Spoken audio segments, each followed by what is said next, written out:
Alright, so first and foremost, when we're doing this, we have to talk about the family, and obviously everybody know what a family is. They can say, "Oh, family, you have a family, all of you have a family." And for this exam or for this syllabus, it's very important that you know the definition. No, technically, technically, if you go down to it, so usually people only consider people who are blood related to be their family, according to this syllabus or according to this subject. And yeah, so basically family is a group of people who are related to each other by blood, marriage, or adoption. Now you really have some people out here who only consider them blood to be them family. And let's just say if somebody let's just say maybe you have a sister-in-law or a brother-in-law, you probably say, oh, the man are really my family because they're not related by blood. But technically, once you are related by blood, marriage, or adoption, that person becomes your family. So this is the best definition for you to just memorize, just go in at the exam knowing it, especially on the SSC, the essay on the paper 2 when you have to go write. This would be a good point for sure. Let me say yes, I actually know what the family is as a definition to build up a case and all that stuff. And also it might come by MCQ and I might get a little scenario or something and say Joe and Pam are blah blah blah. Are they a family? And things like that. So at least now you know exactly what a family is by definition. So we're talking about now why is the family important? So basically the family is very important because it provides emotional and financial support and obviously security. Now emotionally people generally or just overall people usually like to be around other people, so that's one. And emotion is a very big part of just how people grow up, especially knowing how to regulate their emotions as they get older, dealing with anger, sadness. So all of these things are learned from the family. Financial support, if parents and other caregivers provide for you security, that sense of feeling safe, and then sense of belonging and identity, basically feeling like no matter what happened you have somewhere to go back to, you know who you are. Even looking at your last name is a sense of identity. Yes, you have a first name, but when you look at your last name you say, yeah, we know exactly where we belong. We know, say, okay, the Williams family or the Smith family, that's my family, that is where I belong, right? And the thing about families is you go through your entire life with these people. So you don't get to choose a family. You're born coming to this world, your cousin, your mother, your grandma. You don't get to choose. You understand? So it gives you that sense of belonging and identity that, listen, this is my crazy family. And another importance of the family is obviously values and moral development. When you grow up, so you know right from wrong. You know what your values are, and when you know what your values are, you're not going to do certain things, right? So going out into society, we know, so okay, when we walk into somewhere, we say good morning, you understand? So you walk in and you say, oh, I'm supposed to say good morning. Those are the things that you learn from within the home, you understand? Basic manners and basic values that says, okay, if we find the money somewhere, before return it to the person, values such as do not steal, do not lie, them look at something there, you understand? Because nobody not gonna raise them if you come up and be liar and thief. People call up their name already and I said them a liar and thief, right? So those are the values and moral development, knowing what is right from wrong that you learn from within the home.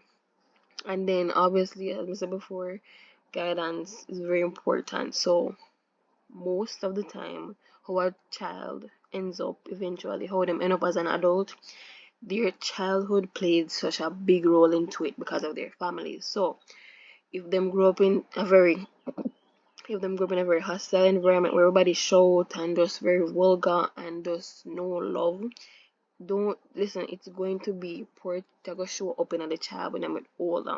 When you see them behave that way, it's because of how them grow up, it's because of them family.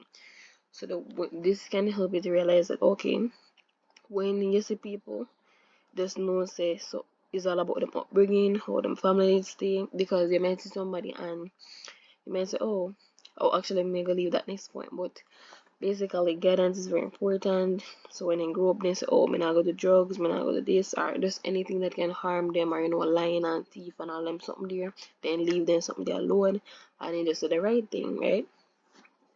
So basically, being a role model, you have a parents, your grandparents, different people that you can look up to. That is how important the family is, because especially in a society, we don't need cruff. We don't need no cruff and no more waste man or waste woman. We don't need time wasters in society.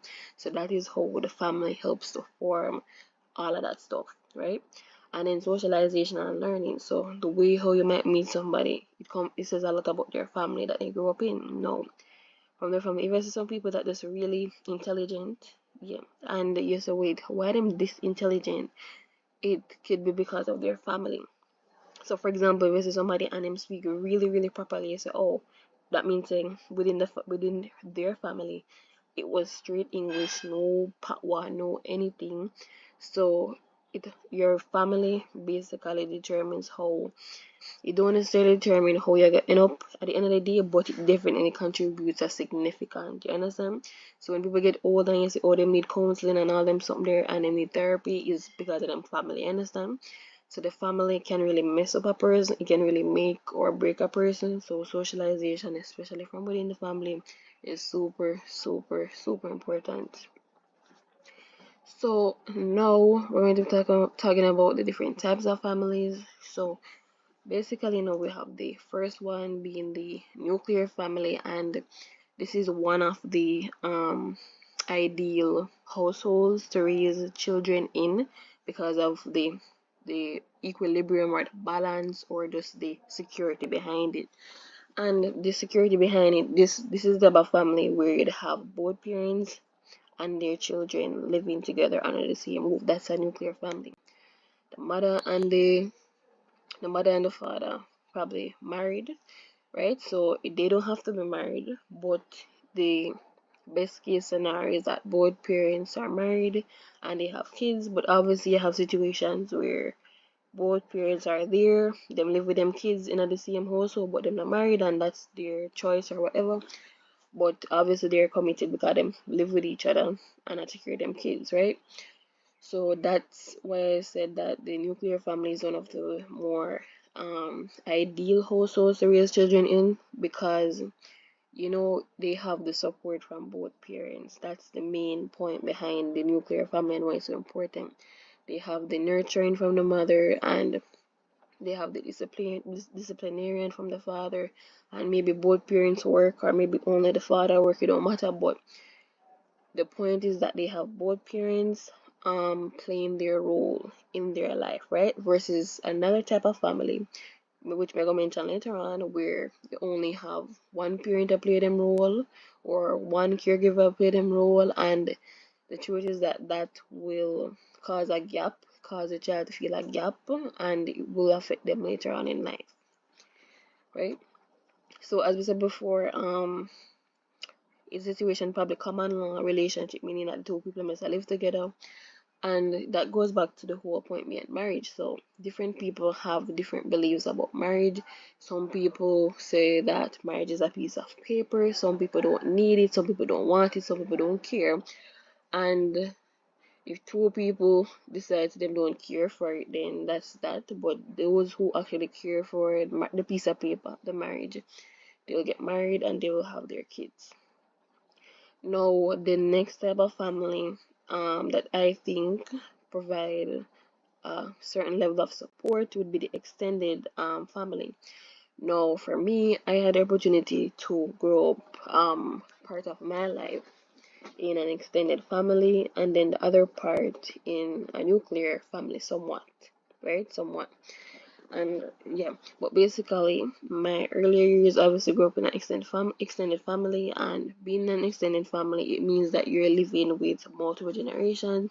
So it means the grandparents, aunts, uncles, cousins, different generations living under the same roof, right? So the reason why I think this is so beneficial is because there are different different support systems, right? Because you ever hear the saying that a village raises a child. So having a child in that environment, and yes, let's just say that there's a child, right? And the child live with a mother and him grandmother and him cousin them and him auntie them, and yeah, and maybe brother too. And let's just say that the gap is technically there because the father is not in the child's life, right? But at the same time, because there are so many different people, or even if uncles are living in the same house, right? There are so many people, so many other family members living in the same house that it fills that gap, you understand? So you can be there living under the same roof, and yes, the father is absent, but when you have the support and everything from all the other family members, you don't really feel the gap.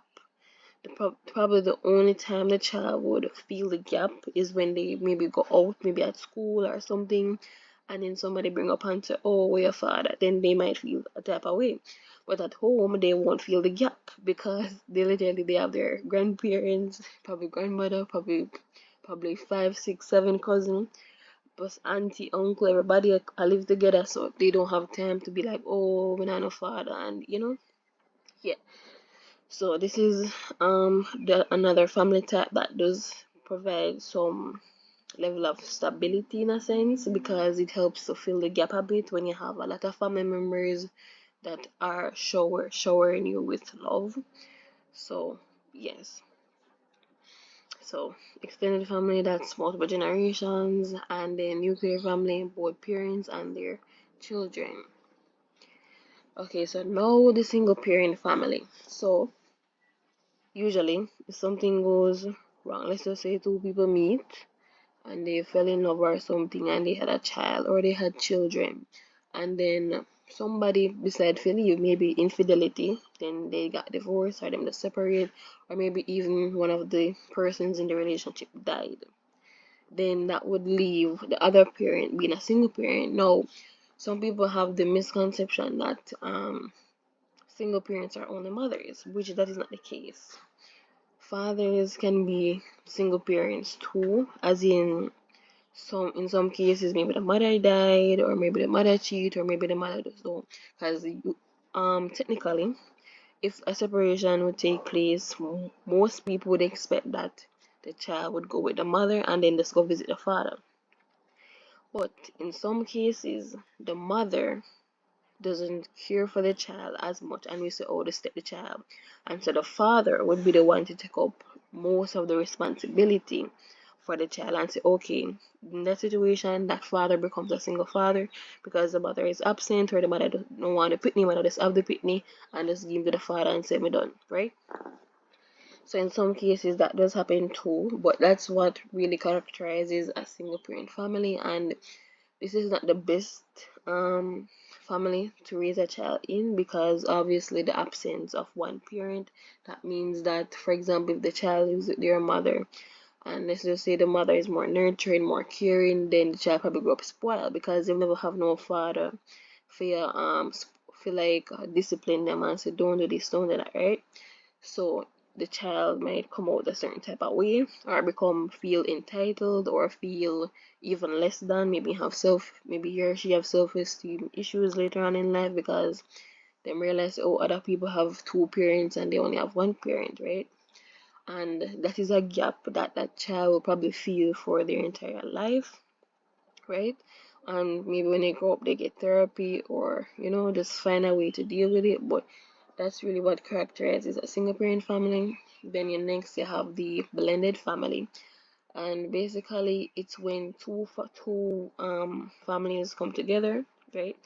So whether the parents are divorced or then widow, or maybe they're not even married or anything like that, but maybe, yeah, let's just say divorced or widowed or whatever, and the two families come together. So you have step parents, step siblings, half siblings. So let's just say, for example, maybe a woman marries somebody who has children, right? So let's just say, for example, a woman, she don't have no pitney, she married to a man who have maybe three children, right? Maybe they married before. Then that becomes a blended family. Or it could be the case where the woman have 2 kids, the man have 2 kids, they both get married, and that's a blended family. And the best description of this family is, I would recommend watching the movie Blended with we call it Adam Sandler, with the lady and her 2 sons them, and Adam Sandler in the movie with, oh, name Jim, I think I Jim name not the movie, but basically he had 3 girls and she had 2 boys. And I think that movie explained the blended family really well, because it showed the gap where um the mistakes that the mother was making in raising her 2 boys, because the father never did run much. So it shows that she never did really understand what they were going through, especially because the older one that grew up and some things did happen. And then even with the father, with his teenage daughter and all of these stuff start coming and him not understand. And she, yeah, but basically watch the movie. But that movie basically explains the blended family really, really well. So that would basically explain it really, really well.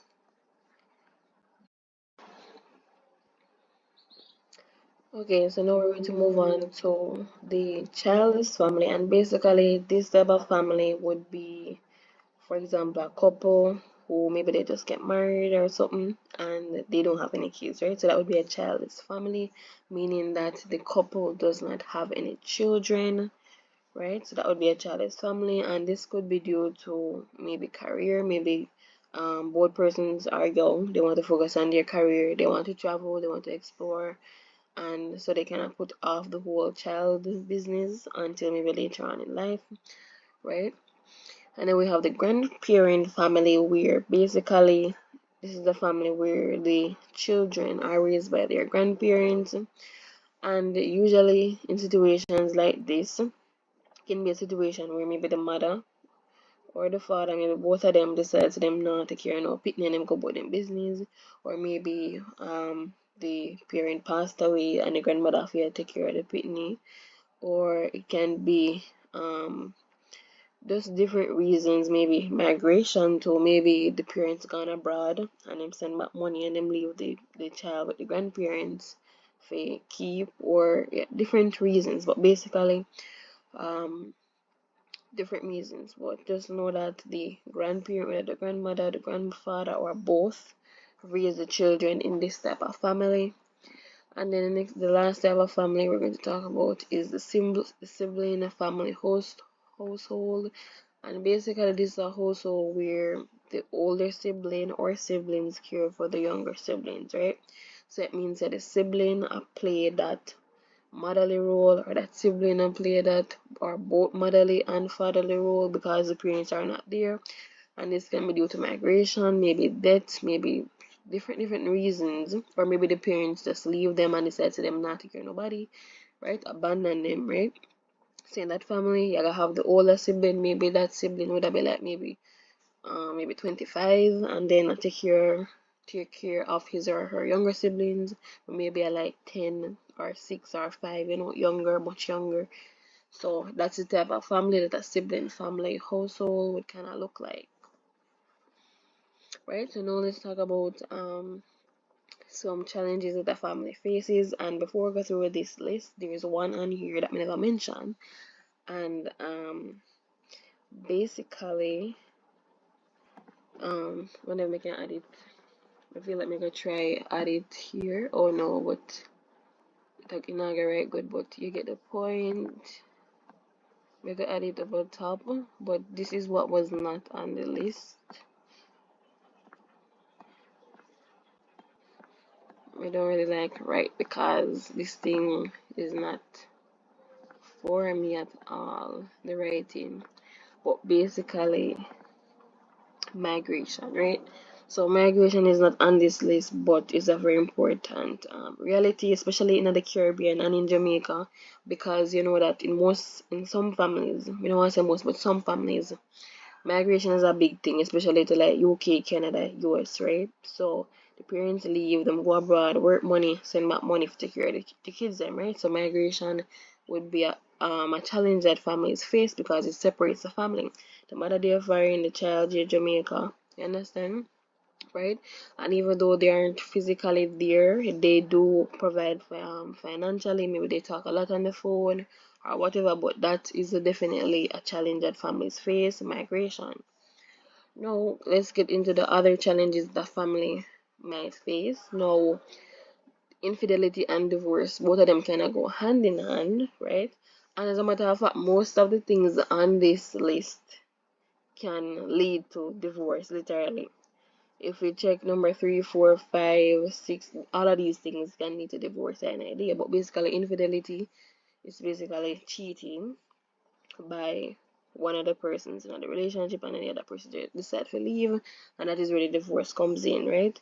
And even if the persons are not married, infidelity can still happen, and the person decide to leave them, right? If they were common law and maybe they found out that the person cheat, they can still leave. That's still infidelity, right? But for those who were married, that would result in a divorce, right?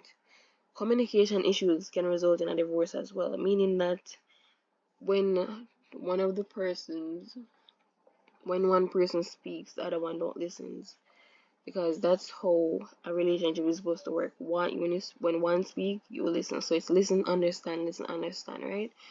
It's supposed to be equal, right? So maybe the woman, she should speak and maybe the man not listening, or maybe the man speak and the woman is not listening. So communication issues. Like for example, if they have disagreements, they cannot come to a consensus because they aren't communicating efficiently or effectively. So that can literally result in a divorce, and divorce splits up families, you understand?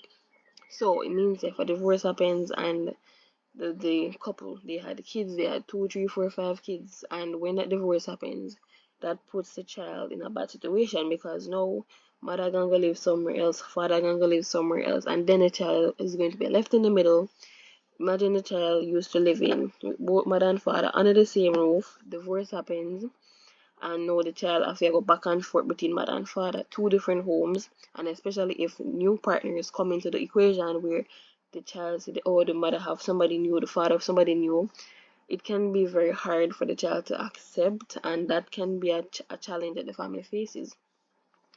Now, domestic abuse. So basically, violence. Once, maybe in most cases, majority of the cases, where if the men should abuse the women physically, like domestic abuse, maybe, or say, oh, they love them or whatever, and then they hit them. Those are the type of things that is definitely a charge. So that's criminal business, but that's a charge, right? So usually, like divorce, they would consider those things like civil or whatever, but domestic abuse, that's definitely a charge that involve the police now, right? Because it's serious. So domestic abuse, that can definitely lead to divorce if the person is brave enough to leave, and it does bring police into the mix. No health issues. For example, let's just say that one of the persons or even the child find out that the child have cancer or something like that. How you think the family is supposed to function, knowing that the child have cancer, knowing that their child, is going to die, and there's nothing that they can do about it. They tried all the treatments, they do everything, and there's nothing they can do to save the child. How you think a family is supposed to cope with that? Or what if the cancer was in one of the patients, in one of the parents? How you think the child's supposed to cope with that? How you think the other partner supposed to cope with that, right? And even in some cases, people will divorce or they will leave the person because of health issues, because them say, oh, my finance, you have this, or maybe the person did hide the facts that them have maybe HIV or something, and them say, listen, I find out now, I'm gonna leave. So those are different challenges that family can face, and one of the big ones, and I feel like the financial aspect can lead to all of these things, because you see, when money comes into the equation, people act different. That's the honest truth. People behave differently when money comes into the equation. So you can have a family, and let's just say that the both parents under pressure, right? There's no money, right? School fee for pay, book for buy for pitney, uniform for make, lunch money for get them, and it really come down. Now let's just say, for example, the stress that get to the man. the man start abuse the wife, right? And then communication issues, so everything can literally lead from that and lead to a divorce, to separation of the family. Now we have substance abuse, where maybe the person had the drugs, one partner is doing drugs, and it's a big problem because they cannot stop. They're basically addicted, and them take the money. Them, for example, then get money, they take it to buy weed, and for example, them get the mortgage money, and take the mortgage money, buy weed. Them take the light bill money, go buy weed or buy marijuana, nicotine, heroin, morphine, whatever the case might be. Any money them get, them take it buy weed. No, and is the fact say them light bill money them take buy weed, light bill, water bill, picnic school fee, where you know you did have and you took it by weed. So that is when the problem really comes into the relationship, because whoever take important money, right, and go spend it on, that means that you cannot control yourself, right? There's no discipline, and that usually wrecks the family completely, because whoever take the mortgage money, the rent money, the light bill money, different things, and you just use it for that purpose, and then the family go get hungry now, right? So things like that can really challenge a family. Alcohol abuse. So the person that drink, them is a heavy drinker, them drink and drive, them just come home drunk, and the drunk kind of always come home drunk, they cannot communicate efficiently, they must always drunk out of it. And honestly, that's a lot for people to cope with, the other partner in the relationship. If you're really the person that come home drunk, let them get tired of that. And even the kids, every time they want to talk to them father or their mother, them just drunk, they're not even them in a great mind. So basically, all of those things can challenge a family. Verbal abuse, so shouting, can't even pronounce the word, but basically words that bring down people. Derogatory, we can't even pronounce it right. Derogatory words will bring down other people, or bring down like the demeaning words, right? So for example, I was a shout and a yell, good for nothing, and whatever to the child, or good for nothing, you can't do this to the wife or to the husband, you're worthless, you can't do nothing. All of those things will be verbal abuse. Physical abuse, maybe physically hitting the kids now, right? Physically hitting the kids can be another challenge that the family faces. And physically hitting the kids now, that would pass the point of just discipline, meaning say if it's discipline, you slap them with a hand, or discipline, you might use a belt, pan and bam bam. But when it gets to the point where you take up chair, you take up at oil, you take up fire, and you threaten to light people on fire, and that is where it get to the hand. And in a situation like that, anything physical like that, police have to get in. Wow. Okay, so now the role of each family member in the family, and basically these are the traditional roles. And there's a reason why we say that these are the traditional roles, because later on you're gonna see exactly why I say these are the traditional roles. So basically these roles are changing, right? So these roles that traditionally we knew it to be this, later on we realize it have become other things. Roles are getting mixed up, matched, blended, so there's no defined role anymore. But we're going to talk about that a little bit later. Right, so traditionally we know the father to be the protector, provider, and the disciplinarian. Protector meaning that the father in the home should technically be that security for the mother, for the kids. Then we know say okay, the father go protect if somebody break in and come in the house, the father there for protect them as a protector, right? That's security. Because a child cannot, and it leads back to the whole drinking and drugs and everything, because if a child every day see them father coming drunk, or them just hype on weed or cracker or whatever, them not gonna feel that security. So that's the traditional role of the father, to be the protector, provider, most times providing financially, that is what they mean. And disciplinarian meaning that they're the one that keeps the children in check, basically, right? So maybe the mother would be certain things would be passed on to the father and say okay, discipline them so they know not to do this anymore, and different things like that. And then also for the mother, traditionally, especially the role of the mother is one of the main changing roles that we have now in society, because traditionally we know the mother to be the caregiver, nurturer, stay at home, take care of the kids, give birth, raise them. That's what we traditionally know women to do.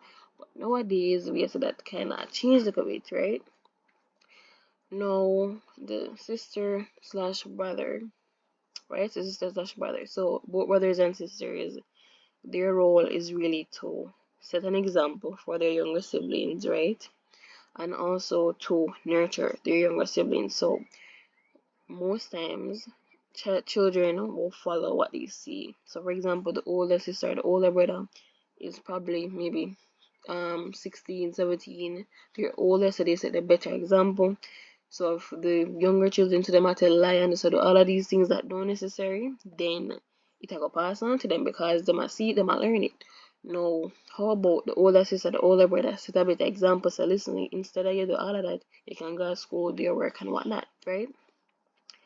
And then you also have the nurturing aspect where, let's just say, if the mother absent, the big sister might step in and also play that caregiver role. I might cook, or I might take care of the kids them, or if them really young, she might bathe them, or the brother might bathe them. So different things like that. So sometimes, especially the older siblings, they will take on the role of the parents if the parents are absent. Maybe them gone for a weekend or whatever the case may be, or maybe sometime they help out.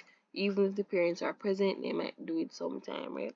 So that's really the role of the siblings, the older sibling, like the brother and the sister, and then the grandparents. So the traditional role, and obviously we mentioned before that in some cases grandparents end up actually being the main caregiver for the children or the child because of different reasons, maybe death, maybe the parents just decide to them not want to pick and them leave. They have different reasons, or maybe migration. But the grandparents traditionally, their role is to pass on traditions and values, especially for me when me did younger.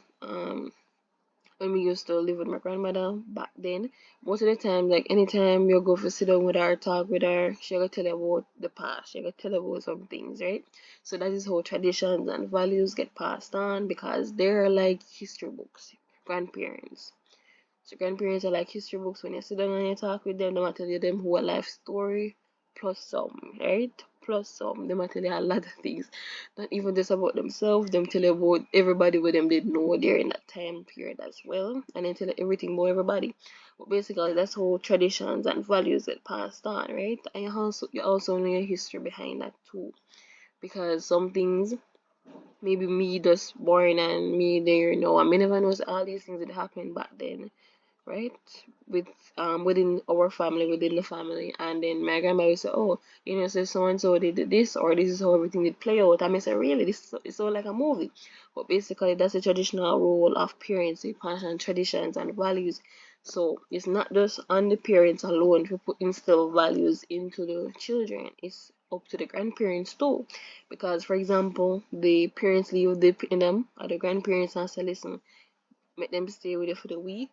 Them I go teach them I go make them learn different values and said, listen, make sure you have manners, those things, right?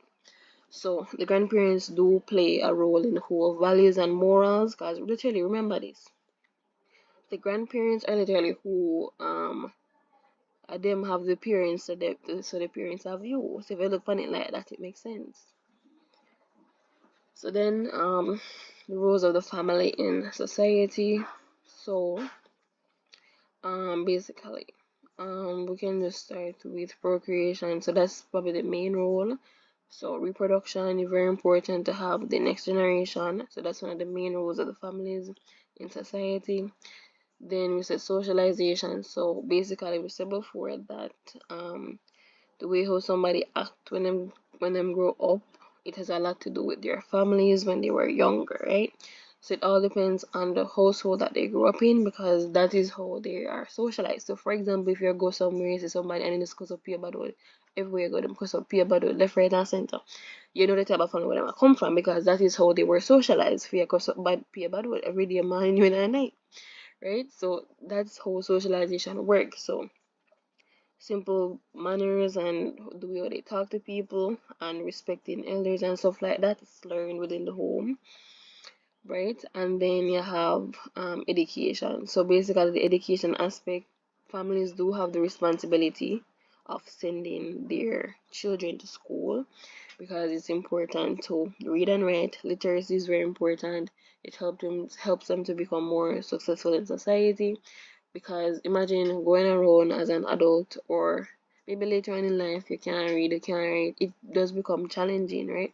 So if that happened in the previous generation, it's the family's job now to make sure that the next generation can read and write. So the next generation don't have literacy issues, that they can read, that they can go to college, that they can contribute to society, right? So the families are the foundation, right? So even if we go to college and stuff like that, the family have to be the backing and say push them and say do this, do that, and even to send them to college. So people have to save up money and say, okay, may save up for the college and all them something there, right? So the role of the family is very important in society because it literally determines how the person are going to turn out. Because as I said before, if somebody come from a family, all they know cause but already, that's all they are gonna expect from that person, right? And if the family don't send their kids to school, or maybe even poverty, different things that affect the family, that is another reason too. So just know that another challenge that the family can face is poverty, right? So just say poverty and the kids not go to school, they never learn, and basically the family is very important in society, right? So it all goes back to that, right? Very important.